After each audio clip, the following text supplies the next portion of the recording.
The people here, they are really, really poor. They have poverty, illiteracy, and diseases. They're suffering in silence.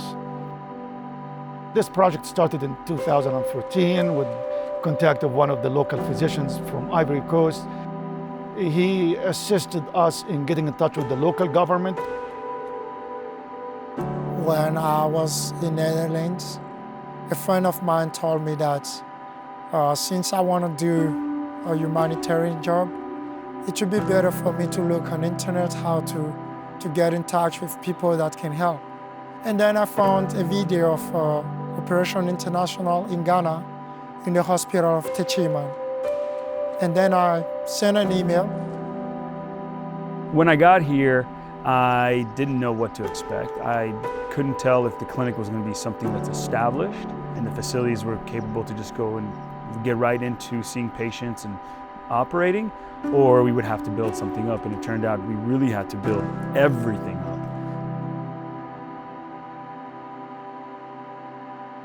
The ORs were empty rooms, there were no anesthesia machines, there were no beds, we had to bring our own beds. That first day was a huge shocker. We were all moving every single box from the storage unit into a room, sorting it, and then building the OR so that we can be completely running the next day. So even the basic equipment like suctioning machine, even in the operating room, they didn't have any of that. And what they had wasn't working at all. We had our own portable suction machines that we brought with us. So those were the ones that we were able to use. Other basic stuff like gauze pieces, just flushing solutions, they have none of that. They don't have a lot of medical providers here. They do not have enough supplies to serve the patients that are here today.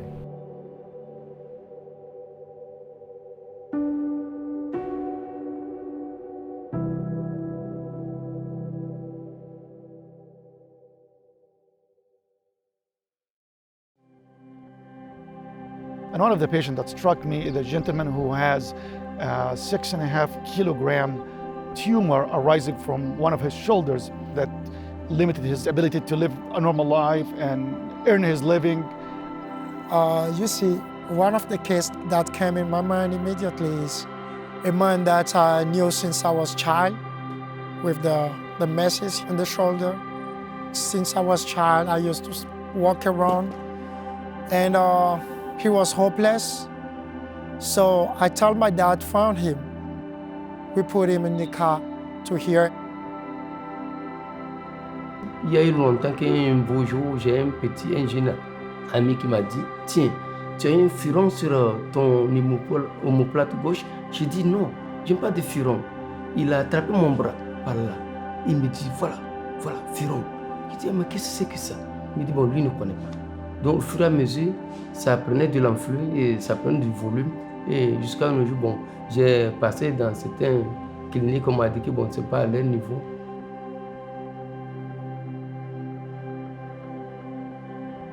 Mais ça m'empêche de me coucher bien. Si je me couche, il faut pencher un côté, soit je me couche sur mon ventre afin de pouvoir avoir du sommeil. Et bon, ça me coupe aussi souvent le sommeil très vite. Donc c'est tout ce qui est là. Bon, au niveau, quand je mange quelquefois, bon, il me semble qu'il y a un petit vertige aussi, je ne sais pas si ça dépend de cela. Ou bien j'ai manqué de sang, je ne sais pas.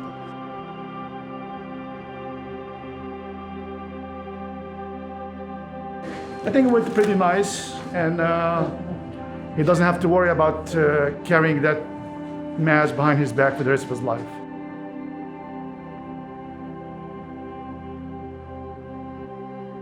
De toute façon, je vois aussi certains qui sont sur les lits d'hôpital. Je crois que je souhaite aussi qu'ils aussi puissent. What we have done for him, it changes life. Vraiment, je les remercie beaucoup. Je me sens très bien à l'heure où je suis, puisque je me sens déjà rétabli à 100%. Donc vraiment, je ne peux rien ajouter. Les mots me manquent beaucoup. Donc vraiment, vous êtes des bienfaiteurs. Que Dieu bénisse pour votre générosité. There was a gentleman that had a tumor of his parotid that involved a significant amount of skin on his cheek. Disons que ça n'a pas été facile. D'abord, c'était tout petit. Et puis, ça a commencé à prendre forme. Au fur et à mesure, ça prenait forme. J'ai en parlé à maman. Elle a dit, bon, ça allait partir au début, que c'était de passage. Mais ça n'allait pas. Et c'était consistant. Les camarades me voyaient, d'autres se méfiaient, ils avaient peur. Ils se disaient, bon, c'était quelque chose d'anormal. When they removed it, though, they had to remove a lot of skin, and so we had to get creative and essentially use tissue origami to rearrange the skin of the face in order to close it without tension and give him a very normal appearing scar and contour to his face.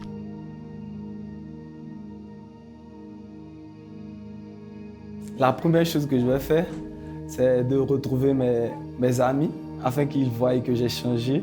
Et puis je serai fier de marcher, je vais sourire, faire des selfies, voilà, pour balancer. Cette opération même, j'ai appris quand j'étais à Tiebissou. Quand je suis allée vendre, c'est là-bas que j'ai appris que cette opération est venue à Divo. Bon, je suis dans la parfumerie. Je vends les parfums. Mais je n'ai pas de magasin, mais je prends les parfums et je me promène pour les vendre dans les villes. Et en 2009, j'étais malade, je suis allée à l'hôpital. On m'a dit que je souffrais des myomes.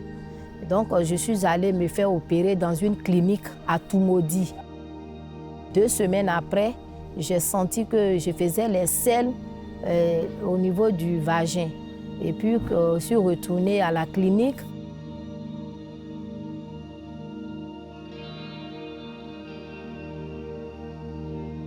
It was done in a fashion that was not really a good technique, so her entire colon was hanging outside of her body, and she used a plastic bag every day to put her colon in it and walk around.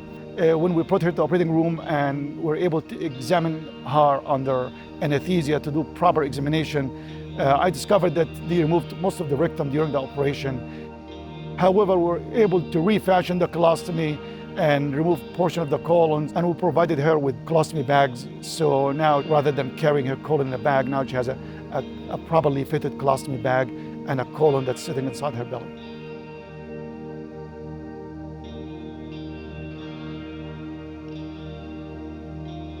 Je sais que grâce à vous, j'aurai le sourire d'avant. Quand je vais sortir du bloc et je vais me réveiller, quand je vais tendre la main sur le côté gauche et que je ne vais pas trouver cette énorme chose, je pense que je ne sais pas, mais les mots, vraiment, c'est difficile. Vraiment, je serai heureuse, très heureuse.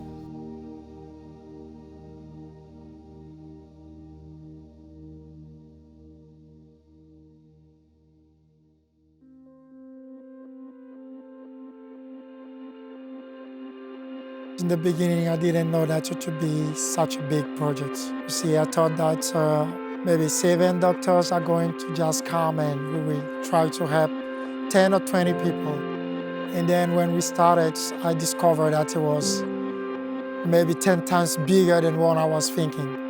So when I talked to my fellows about this project, none of them was believing me. Now that Operation International is here in the city of Divo, many of them are seeing Operation International as helpers coming from God. I understand that we're performing regular surgeries that are at home, are straightforward, but when you come here, this is life-changing for them, and they're just so excited that someone is willing to do it, let alone do it with no charge. You know, in the States, there's so many great surgeons. There are surgeons that do a lot of the same things you do, but here, you're the surgeon for these people. There is no one else who does this particular surgery in this area. This is something that I definitely appreciate now, that I have a skill set that I can offer people and then really make a dramatic change whenever I come to a place like this, and I want to continue doing that. This place is very limited in resources, healthcare, simple things such as clean water that you can drink. You know, we have to brush our teeth with bottled water to prevent GI upset, lack of sanitation, lack of housing. clothing, food in the area. It really, really makes you feel grateful for what we have at home. I feel that every surgeon should consider this at some point in their career to come out and treat these patients. You really do learn a lot. You really appreciate a lot of what you have back home. It really teaches you to really work with the limited resources here and become a better surgeon. And most importantly, the community is rich in love and rich in happiness despite all of this. With any humanitarian work, the special part of it is actually helping out the people, looking at all the lives that we've affected, and we weren't able to help to the degree that we wanted to, but each individual patient that we're treating, we're changing their life. So to us, it seems like something small, but to them, it's a life-changing operation that makes them either more functional, makes them more social, makes them a little bit happier, makes a mom survive so she can raise her children. It makes a father allowed to go to work so he can sustain his family.